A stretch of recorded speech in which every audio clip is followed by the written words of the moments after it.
And we're continuing with the 5th chapter of Silver on the Tree by Susan Cooper.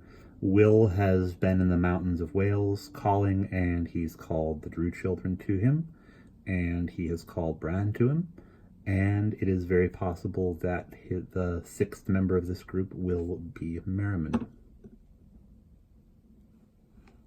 Something in Jane's mind flickered at the note in his voice, a small, strange difference so slight that she could not be sure she was not imagining. It seemed a kind of respect that Will did not show even when he spoke to Merriman. Or not respect, but an awareness of something. She glanced quickly, nervously at the white-haired boy, and then away again. Simon said, "Have you known Will for long?" His tone was carefully neutral. Bran said calmly, "Callum Gaif, last year. I got to know Will. Last Samhain. If you can work that out, you'll know how long. You staying at the Trefiddian then, you three?" He pronounced it Trevethian, natural and Welsh, not as they had themselves when they first arrived. Jane painfully remembered. "Yes," she said, "Daddy's playing golf. Mother paints." "Is she good?" Bran said. "Yes," Barney said, "very." Jane could hear the same weariness in his voice as there had been in Simon's, but without hostility. "I mean, she's a real painter, not just hobby stuff. She has a studio, shows in galleries, all that." "You're lucky," Bran said quietly. Will was looking at Simon. "Is it hard to get away?" "From APs? Oh, no. Mother takes off in the car with her easel. Father's on the golf course all day." Glancing at Bran, Simon added, "Sorry, APs, aged parents." "Believe it or not," Bran said, "they teach Dickens in Welsh schools too." "Sorry," Simon said stiffly. "I didn't mean." "That's all right," Bran smiled suddenly for the first time. We are going to be doing things together, Simon Drew. I think that we had better get along. Don't worry, I am not one of those Welshmen who, with a chip. No fixations about the snotty English or being a subject race and all that. No point, is there, when the Welsh are so clearly superior? "Bah, humbug," said Will cheerfully. Barney said rather hesitantly, looking at Bran, "You said we're going to be doing things together. Are you like Great Uncle Mary and Will?" "In a way, I suppose I am," Bran said slowly. "I can't explain, you see. But I am not one of the old ones, not a part of the Circle of Light as they are." He grinned at Will. "Not a Daewin, a wizard, like that one there, with all his tricks." Will shook his round head with only half a smile. "We need more than tricks this last time. There's something we have to find, all of us, and I don't even know what it is. All we have is the last line of an old verse that you three heard once upon a time when we first deciphered it. It was in Welsh, which I can't possibly remember, but in English it means, 'The mountains are singing and the lady comes.'" "Yan minadad, yin canu," Bran said. "Ac, yemea, a gelwyddors, yin dod." "Wow," Barney said. "The lady," Jane said. "Who's the lady?" "The lady is the lady. One of the great figures of the light." Unconsciously, Will's voice seemed to deepen, taking on an eerie resonance, and Jane felt a prickling along her spine. "She is the greatest of all, the one essential. But when a little while ago we called the circle together, all the old ones of the earth out of time, for the beginning of the end of this long battle, the lady did not come. Something is wrong, something holds her, and without her we can go no further. So the first thing that all of us must do now is find her, with only 4 words to help us, that do not mean very much to me. The mountains are singing." He stopped abruptly and looked around at them all. "We need Great Uncle Mary," Barney said gloomily. "Well, we haven't got him yet," Jane said. sat down on the nearest rock, playing with the stem of the heather that grew round in springy mounds of purple and green. Beside her, poking through a clump of dead brown gorse, grew a cluster of little nodding harebells of the Welsh uplands, delicate pale blue caps quivering in the slightest breeze. Jane touched one of them gently with her little finger. "Isn't there any Welsh place name that helps?" she said. "Nothing that means the Singing Mountain or anything like that?"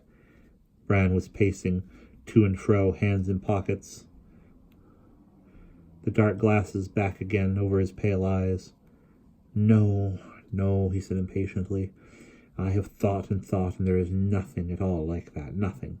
"Well," said Simon, "how about any very old places? I mean, old, like Stonehenge, ruins or something." "I have thought of that too, and still there is nothing," Bran said. "Like there is a stone at St. Cadfan's Church in Tywin that has on it the oldest piece of Welsh ever written down, but all that tells is where St. Cadfan is buried.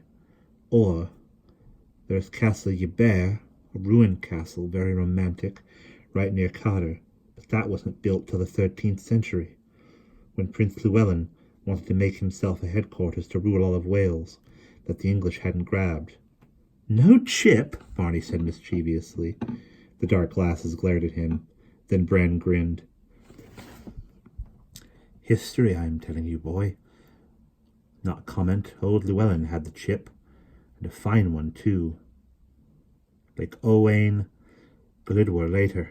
The grin faded. "But none of that takes us anywhere either."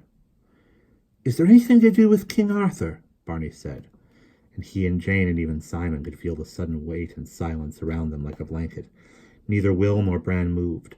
They simply stood looking at Barney and the emptiness of the mountain up there on top of the world was all at once so oppressive that every smallest sound seemed to take on immense significance. The rustle of heather as Barney shifted his feet, the deep, distant call of sheep, the persistent, tuneless chirping of some small unseen bird. Jane and Simon and Barney stood very still, surprised, uncertain. Will said at last lightly, "Why?" "Barney has a fixation about King Arthur, that's all," Simon said. For an instant Will paused still, then he smiled, and the strange oppressiveness fell away, as if it had never been there. "Well," he said, "there's the biggest mountain of all, near Snowdon, Cadair Idris. Over there it means in English the seat of Arthur." "Any good?" said Barney hopefully. "No," Will said, glancing at Bran.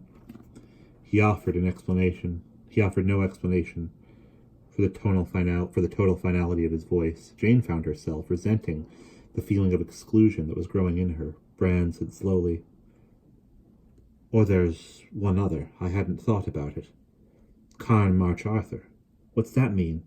"It means the hoof of Arthur's horse. It is not much to look at, just a mark on a stone, up behind Aberdyfi, on the mountain above. Quinmalon.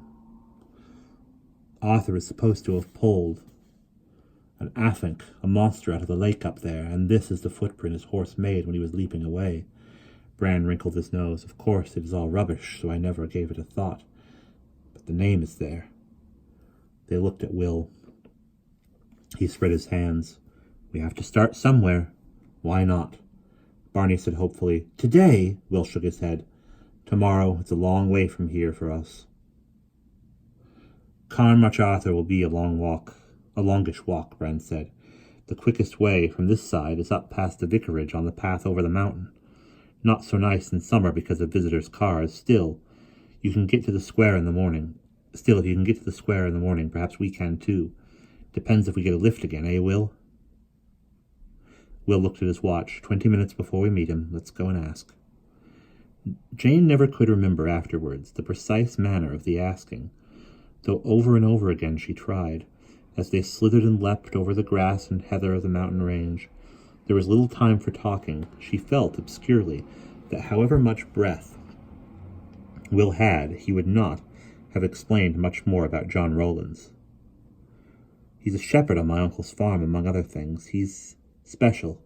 And this week, he goes to a big annual meeting in McLintock, in the Dove Valley. You must have come through it on the way down. Slate roofs and grey rock, Jane said. Grey everything. Grey. That's the one. For 3 days of the market now, John is driving there every day through Tywin and Aberduffy. That's how he got here today. He dropped us off this morning, and he's picking us up now, so perhaps we can persuade him to do the same tomorrow. Will slowed on a gentler grassy slope as they came to a stile and stood diffidently aside to let Jane climb over first. Do you think he will? She said. What's he like? You'll see, said Will. But all that Jane saw when they trotted breathless down the last side road and out onto the main road by the village station was a waiting Land Rover with a frowning face in the window. It was a brown, lean face, much lined, dark-eyed, given now a mask of severity by the joined brows and straight, unsmiling mouth. Bran said something, penitent-sounding in Welsh. It is not good enough, John Rowlands said. 10 minutes we have been sitting here. I told you 5 o'clock, and Will has a watch. I'm sorry, Will said. It was my fault. We met some old friends of mine on the mountain, visiting from London. This is Jane, Drew, Simon, and Barnabas. How do you do? John Rowlands said gruffly. The dark eyes flickered over them. Jane said, before her brothers could speak, How do you do, Mr. Rowlands? I'm sorry they're late. We slowed them down, you see, not being so good at running down mountains. She gave him a small, hopeful smile. John Rowlands looked at her more carefully. He said. Bran cleared his throat. It is not the best time to ask, but we wondered if you would bring us with you again tomorrow, if Mr. Evans would let us go. I'm not at all sure about that, John Rowlands said. Oh, come along now, John. Unexpectedly, a soft musical voice came from inside the car. Of course David Evans would let them go. They have worked hard these last few days, and there is nothing much doing on the farm except waiting for what comes from market. John Rowlands said again. Where will you be going? Up over Quim Maelthon, Bran said, to show these 3, Panorama Walk and all that. Go on, John, said the soft voice coaxingly.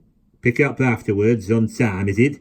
The lines on the strong, dark face were relaxing gradually, as if it had been an effort for them to make a frown in the first place. Honest, Will said, truly. I shall go without you if you're not here. Then you would have to make your own way back. All right. Very well, then. Now we'll drop you here at 9 and pick you up at 4, if your uncle agrees. Will stood on tiptoe to see past him into the car. Thank you, Mrs. Rowlands. Amusement increased John Rowland's eyes, and his wife leaned past, laughing at them. Jane liked her instantly. It was a face, like the voice, gentle and warm and beautiful all at once, with a glow of kindness. And we will pause there.